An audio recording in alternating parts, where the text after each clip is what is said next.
오늘 이 아침에 우리에게 주신 하나님의 생명의 말씀은 구약성경 952페이지 전도서 5장 18절에서 20절까지 말씀입니다.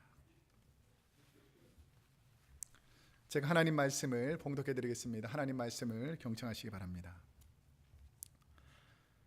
사람이 하나님께서 그에게 주신 바 그 일평생에 먹고 마시며 해 아래에서 하는 모든 수고 중에서 낙을 보는 것이 선하고 아름다움을 내가 보았나니 그것이 그의 몫이로다. 또한 어떤 사람에게든지 하나님이 재물과 부요를 그에게 주사 능히 누리게 하시며 제 몫을 받아 수고함으로 즐거워하게 하신 것은 하나님의 선물이라. 그는 자기의 생명의 날을 깊이 생각하지 아니하리니 이는 하나님이 그의 마음에 기뻐하는 것으로 응답하심이니라. 아멘. 오늘은 우리 전도서 5장 오늘 말씀은 18절에서 20절까지 읽었지만 그 내용은 10절부터 20절까지의 내용을 중심으로 받은 은혜에 어떻게 보답할까 라는 제목으로 하나님 말씀을 선포하도록 하겠습니다. 저는 어릴 때에 초등학교 시절에 방학이 되면 그 시골 할머니 댁에 갈 때가 많았습니다. 그 시골에 할머니 댁에 가보면 여러 재미있고 좋은 곳이 있었지만 그 중에서 제일 즐겁고 기쁜 날이 있었어요. 그게 뭐냐면 5일마다 한 번씩 있는 장서는 날에 할머니 따라서 시장에 따라가는 거예요. 그럼 막 재밌는 게 얼마나 많은지 모릅니다.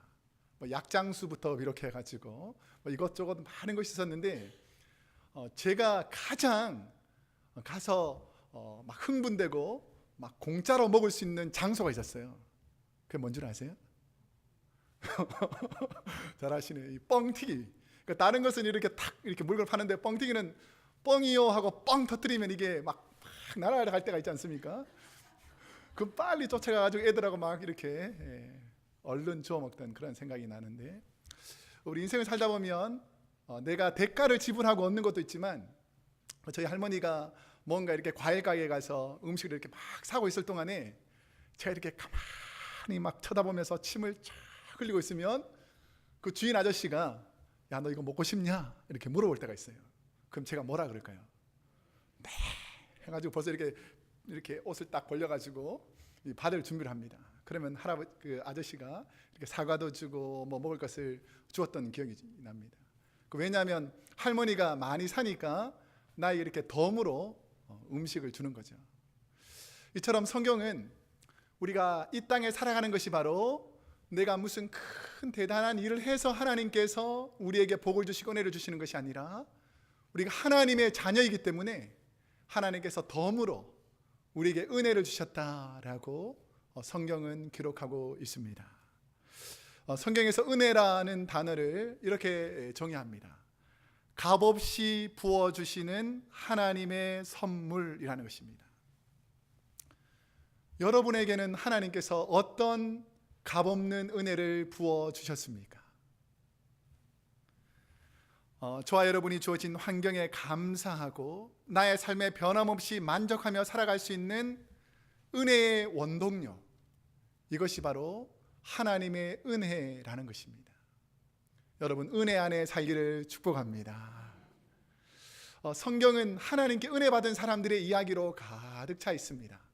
특별히 구약 성경을 5가지 장르로 이렇게 나누어져 있는데 그 첫 번째는 5권의 율법서가 있습니다. 창세기, 출애굽기, 레위기, 민수기, 신명기와 같은 하나님의 말씀이 있는 5권의 책이 있고, 그 다음에 여호수아서부터 에스라, 느헤미야, 에스더까지 이스라엘의 역사를 쭉 기록해 놓은 12권의 역사서가 있고, 오늘 우리가 읽었던 이 전도서는 세 번째 장르인 시가서 혹은 성문서라고 부릅니다. 시적인 표현으로 운유적으로 비유적으로 사람들에게 이 진리를 설명해 주는 것이고, 네 번째 장르는 5권의 대선지서, 5번째는 12권의 소선지서가 있는데, 특별히 전도서를 성문서 안에 있는 책인데 히브리어로는 이 성문서를 케투빔이라고 부릅니다. 케투빔. 그럼 이 성문서는 뭐냐면 직접적으로 이렇게 디다케라고 해서 교훈적으로 말하는 것도 있지만, 역사를 통해서 깨닫게 하는 것도 있지만, 오늘 본문의 이 시적인 표현을 통해서 은유적으로 비유적으로 이렇게 둘러서 쭉 설명해 주는 거예요. 그런데 오늘 본문은 특별히 솔로몬이라는 지혜의 왕이 하나님의 은혜를 가지고 이스라엘 백성들에게, 그리고 오늘 우리에게 하나님의 뜻을 시적인 표현으로, 은유적인 표현으로 우리에게 알려주는 말씀이 이 전도서입니다. 특별히 오늘 말씀을 통해서 최고의 지혜를 가진 솔로몬을 통해서 주신 말씀이 뭐냐면, 오늘은 물질에 대한 바른 가치관에 관한 것입니다. 물질에 대한 바른 가치관.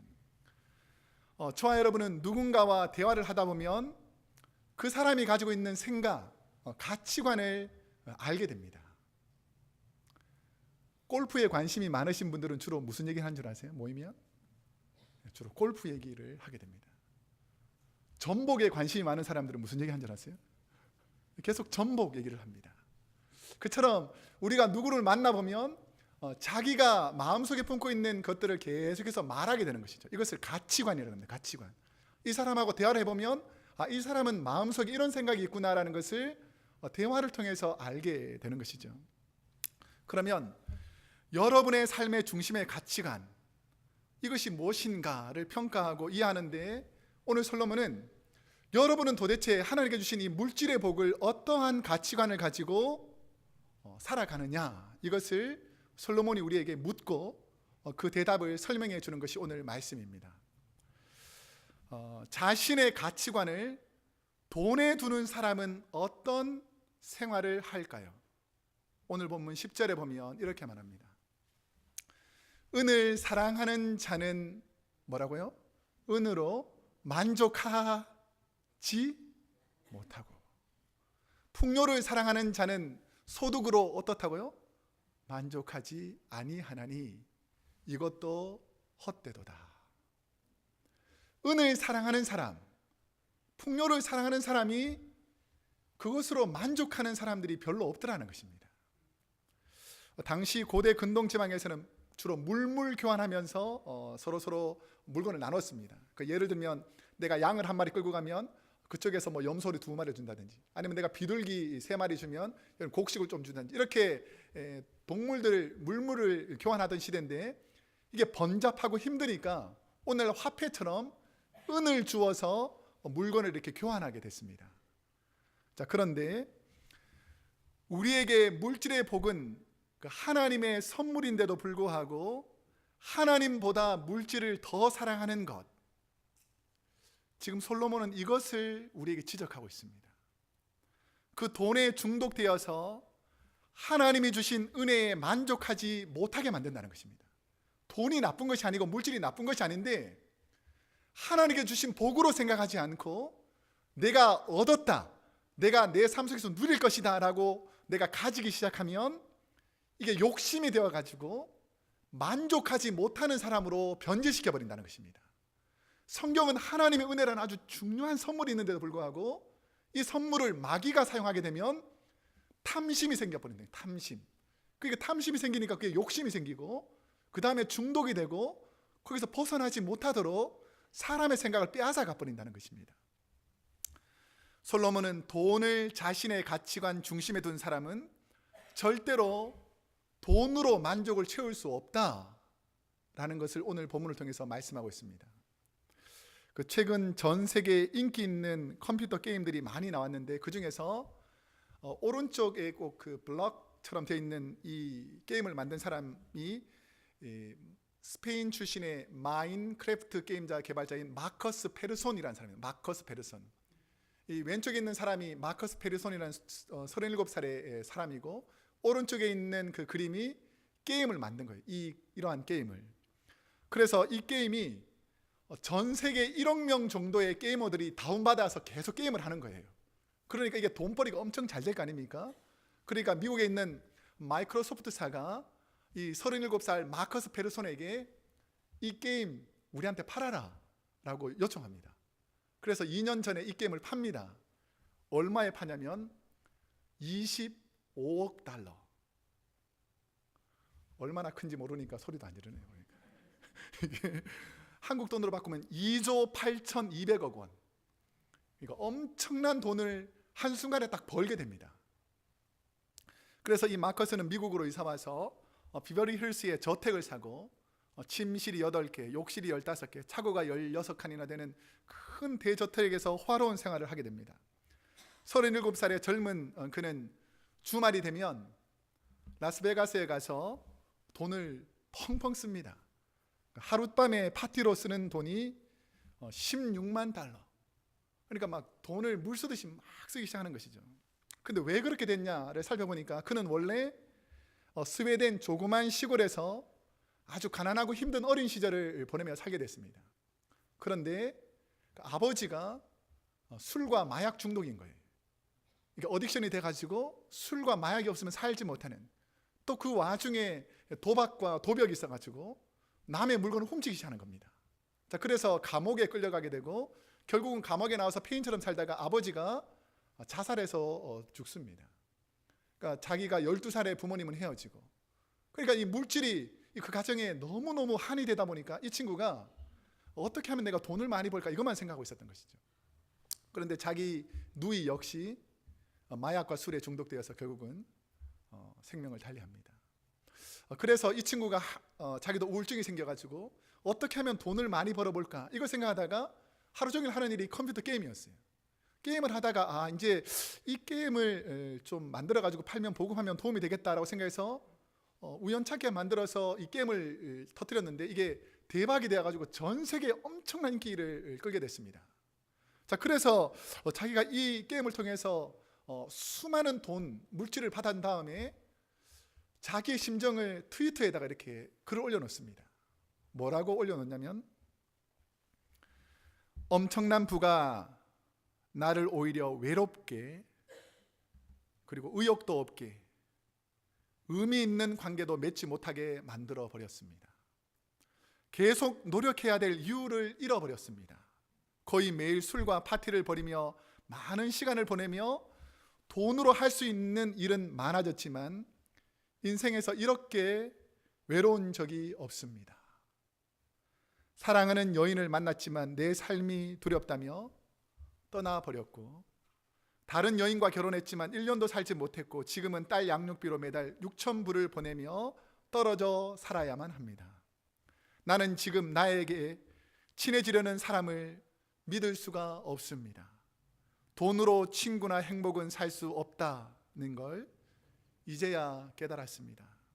돈 때문에 모든 것을 잃은 내 마음은 정말 고통스럽습니다. 이렇게 글을 쓰더라는 것이죠. 오늘 본문에 나오는 솔로몬은 왕으로서 마커스 페르손보다 훨씬 더 많은 돈과 부와 명예, 권력을 누린 사람입니다. 그런 솔로몬 역시 은으로 만족하지 못하고 풍요로 만족하지 못하는 것이 바로 인간이라는 거예요.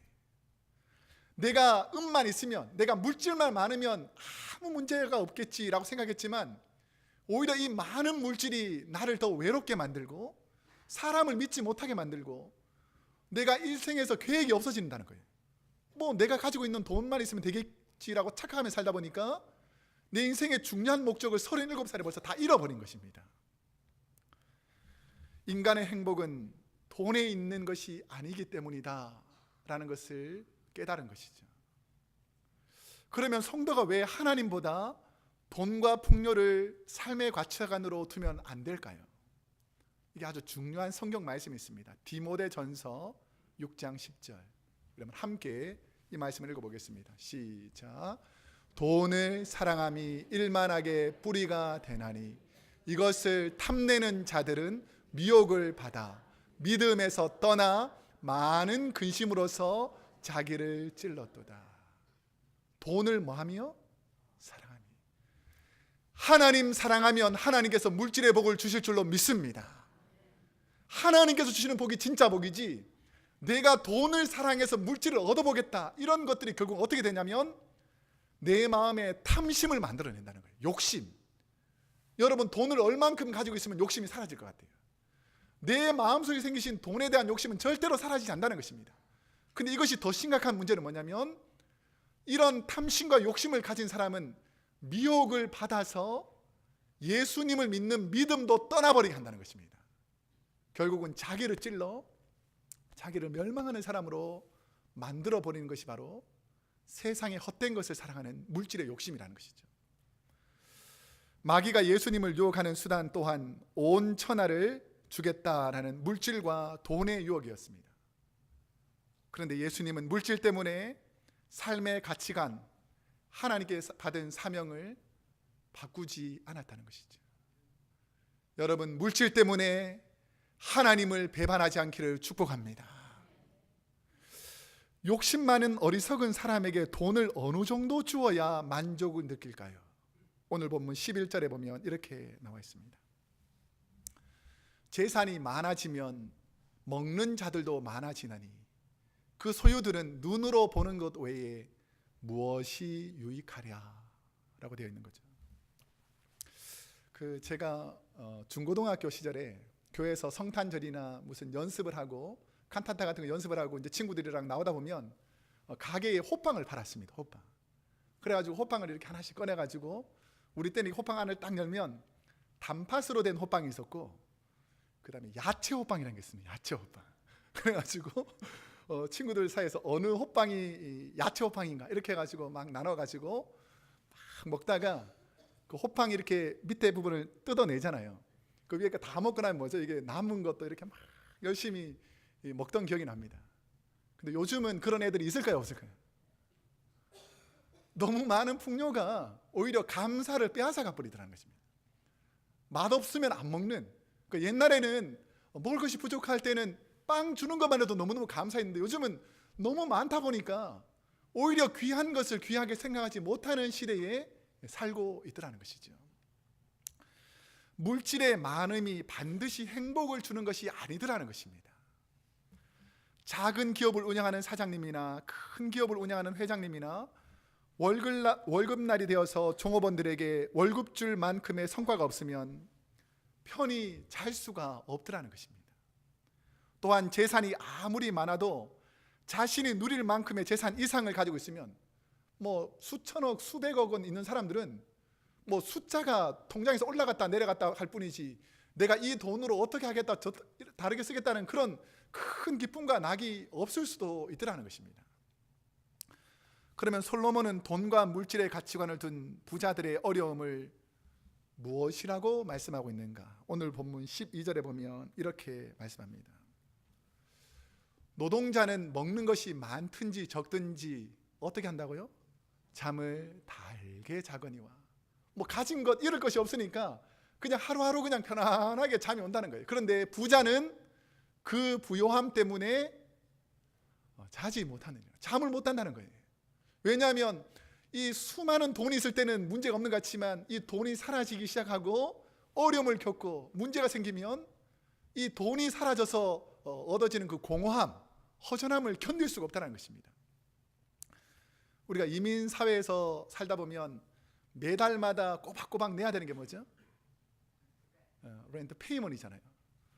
집값도 내야 되고 사업장 렌트도 내야 되고 뭐 차량도 내야 되고 이게 돈이 있어서 내가 낼 만큼 충분히 여유가 있을 때는 이게 문제가 되지 않습니다. 매달 내면 되니까. 그런데 사업도 안 되고 어려움이 닥치고 환란이 닥쳐서 렌트비 낼 것이 없고 이제 곧 어려움이 닥쳐서 내가 언제 이 고난을 당할지 모른다. 잠이 잘 올까요, 안 올까요? 잠 잘 자는 분도 있겠지만 대부분 이게 걱정이 되어서 잠을 못 자는 사람들이 많습니다. 불안하고 염려가 되고 걱정이 되니까. 그러니까 많이 가졌다고 해서 염려가 없는 것이 아니라는 것이죠. 여러분들 어떤 사람이 더 배가 자주 고파질까요? 소식하는 분 있지 않습니까? 조금 드시는 분들.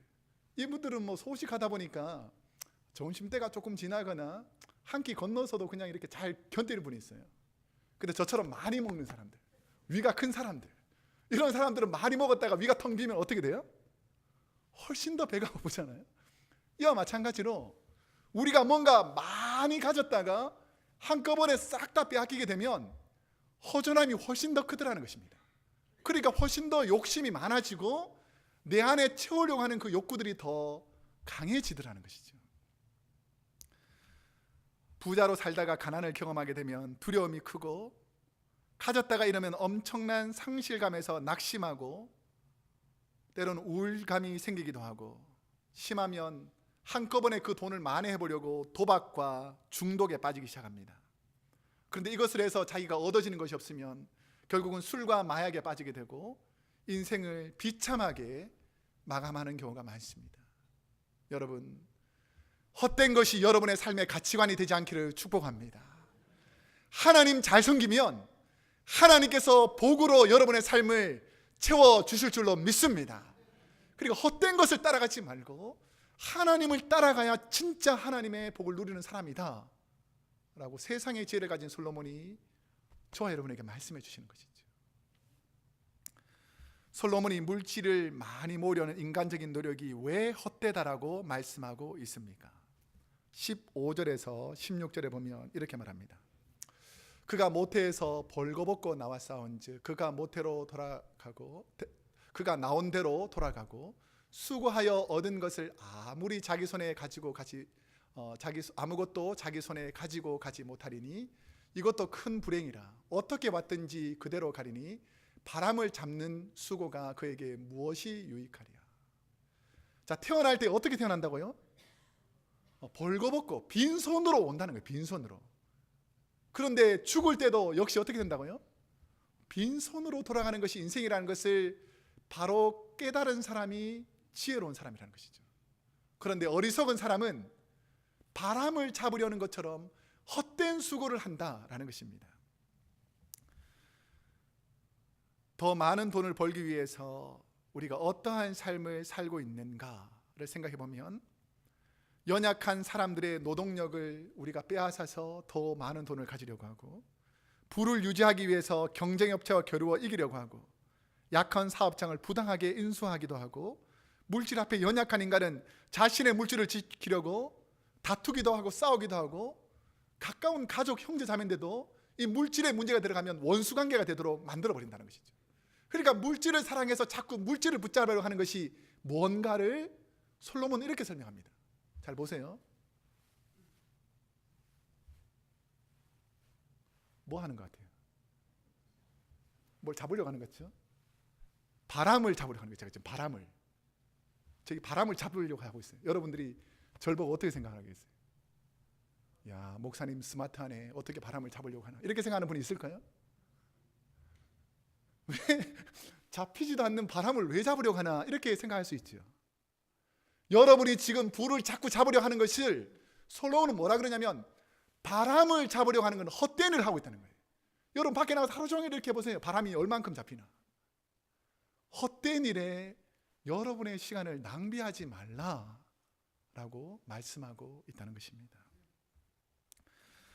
솔로몬은 이 땅에서 돈을 모으기 위해서 진정한 행복을 누리지 못하는 분들, 이 땅에 물질을 모으는데 평생 투자하느라고 친구에게 식사 한번 대접하지 못하고 가난한 이웃에게 내 것을 거저주는 사랑의 헌금조차 한번 드린 적이 없는, 하나님이 창조하신 삶의 의미, 신앙의 가치관, 목적 이런 것을 다 놓치는 허무한 인생을 살아가는 사람들이 너무나 많다는 것입니다.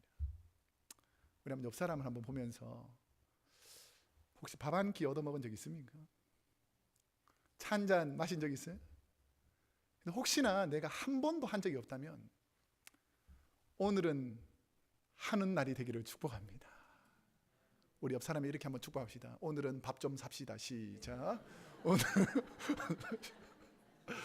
예. 자, 이런 말은 잘하는데, 자, 이제 두 번째가 더 중요해요. 오늘은 제가 밥을 사겠습니다. 시작. 오늘은 제가 밥을 사겠습니다.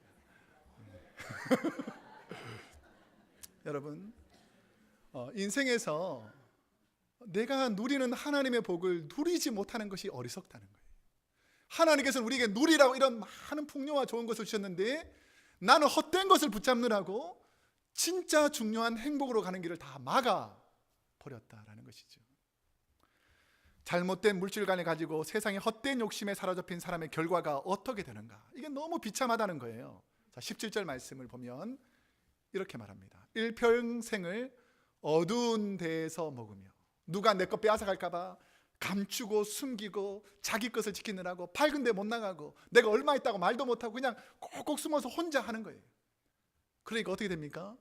많은 근심과 이 돈 어떻게 불릴까? 이 돈 어떻게 늘릴까? 이런 많은 근심이 쌓이다 보니까 그 다음에 뭐가 온다고요? 질병과. 돈은 많은데 질병이 걸려서 이제 곧 죽어요. 그럼 어떻게 생길까요? 분노가 그에게 있느니라. 이게 아주 비참하게 사는 연약한 인간의 일평생이라는 거예요. 하나님의 사람은 이렇게 살아서는 안 될 줄로 믿습니다. 하나님께서 베풀어 주시는 은혜를 따라 살아야지 내가 무엇을 얻겠다고 하는 그 순간부터 마귀는 욕심으로 여러분을 무너뜨려 버린다는 것입니다. 물질의 노예가 되는 사람들의 비참한 삶입니다. 그 미국 라스베가스나 한국 강원도 정선에 가보면 많은 도박장이 있는데 그곳에는 돈을 잃고 폐인처럼 사는 사람들이 있습니다. 언제 터질지 모르는 그 잭팟을 터뜨리겠다고 하루 종일 당기고 있는 거죠. 처음에는 자기가 가지고 있는 돈을 다 써버립니다. 그 다음에는 가족들이 가지고 있는 돈을 다 빼앗아 다 써버립니다. 그 다음에 일가 친척과 주위에 있는 사람들의 돈을 다 끌어가지고 다 써버려요. 그러면 사람들이 이 사람 어떻게 생각하냐면 가까이 하지 않거든요. 그러니까 어두운 곳에서 혼자 이를 갈고 화를 내고 분노를 겪다가 결국은 마귀에게 종로를 하는 이 돈의 노예가 되어서 결국은 이 사람은 비참한 결과를 맺더라는 것입니다. 솔로몬은 부를 따라 사는 사람의 비참한 결론은 일평생 어둠 속에 산다로 설명합니다. 모든 물질을 잃고 가족과 단절되고 사회와 단절되고 그 마음속에 근심과 분노와 질병이 그 삶을 지배해버리더라는 것이죠. 여러분, 물질이 없어도 하나님이 있으면 살 줄로 믿습니다. 하나님이 채워주는 거예요. 여러분이 물질 붙잡는다고 물질이 여러분을 책임져 주지 않습니다. 하나님이 저와 여러분의 삶을 책임져 주시는 줄로 믿습니다.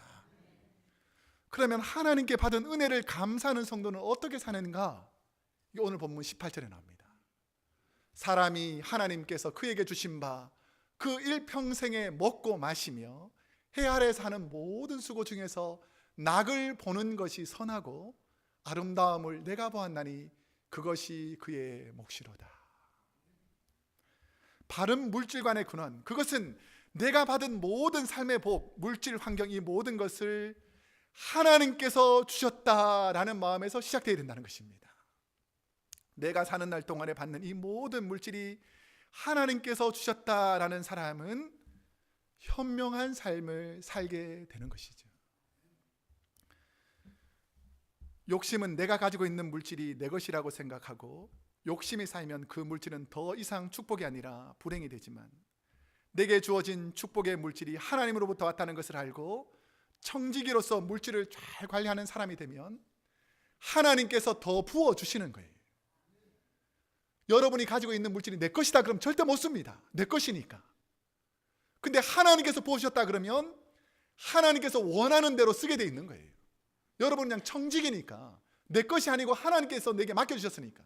그래서 성경 뭐라 그러냐면 하나님 뜻대로 더 잘 쓰는 사람 하나님께서 더 많이 부어주신다는 거예요.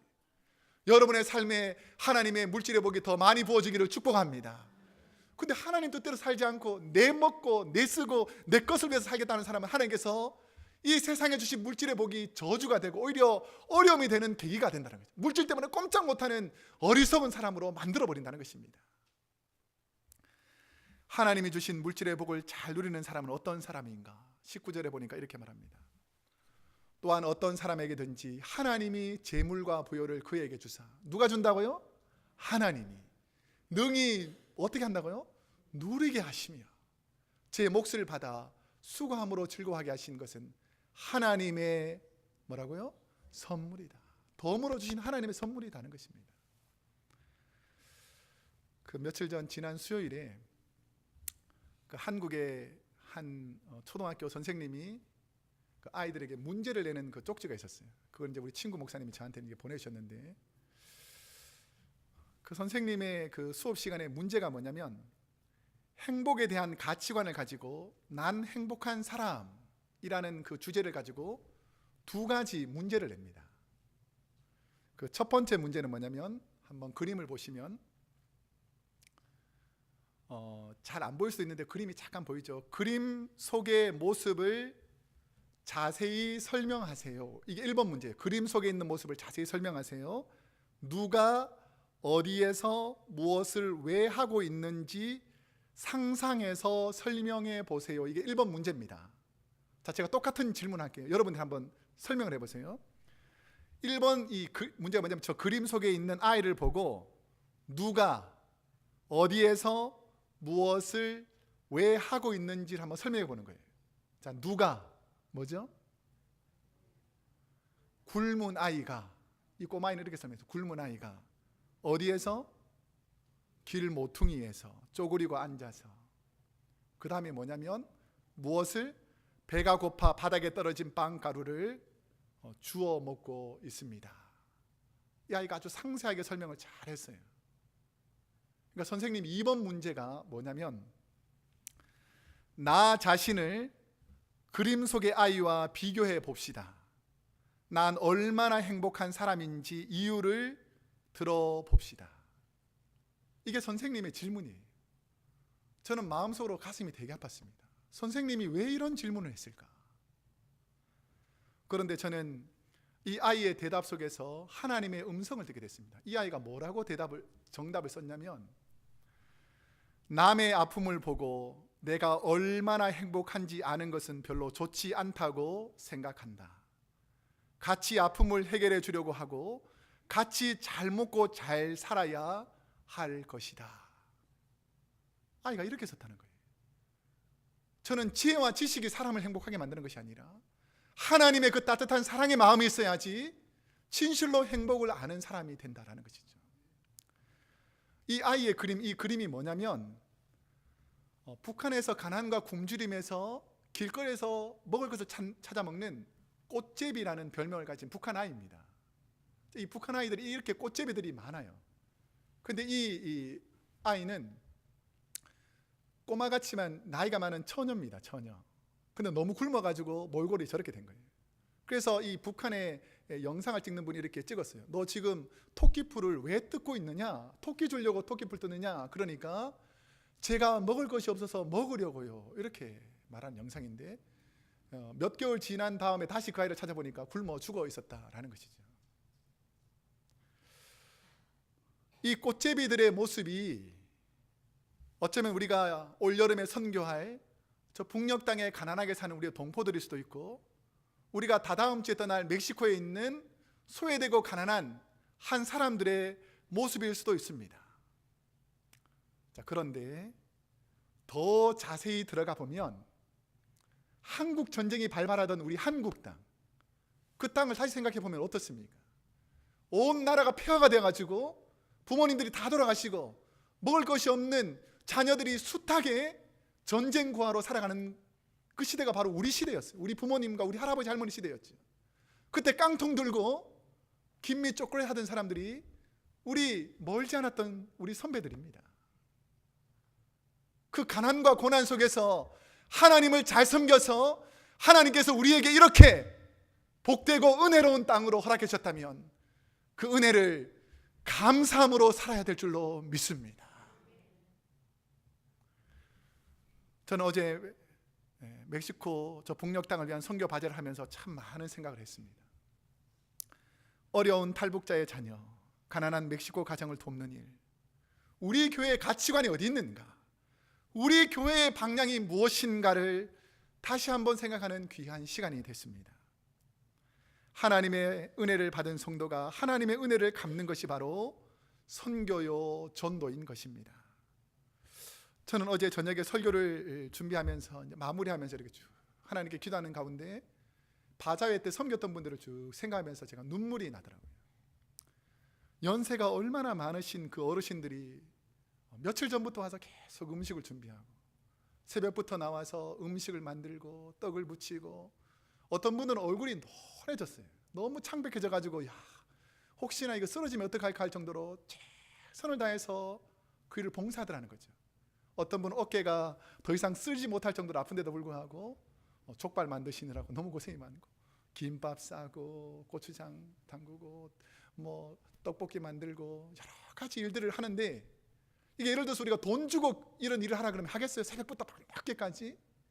그런데 내가 받은 은혜, 하나님께 받은 은혜에 감사해서 하겠다면 내 삶을 들여서 봉사하고 헌신하는 것이 바로 하나님의 은혜를 경험한 사람들의 모습이라는 것입니다. 저는 하나님께서 우리 크로스웨이 교회에 크신 은혜를 부어주셨다면 그 은혜를 갚아 하나님의 영광이 되며 살아가는 저와 여러분이 되기를 축복합니다. 이제 말씀을 맺겠습니다. 저에게 하나님의 은혜에 보답하며 삶의 바른 물줄간을 주신 그 하나님의 말씀이 있습니다. 이게 바로 마태복음 6장 33절. 너희는 먼저 그의 나라와 그의 의를 구하라. 그리하면 이 모든 것, 여러분이 필요한 모든 것을 하나님께서 더해 주신다. 덤으로 주신다는 거예요. 여러분, 헛된 물질을 쫓아다니면서 비참한 삶을 살지 마시고 하나님께 주신 은혜, 덤으로 주시는 삶, 그 은혜의 삶을 사시면서 은혜로 살아가는 저와 여러분이 되기를 축복합니다.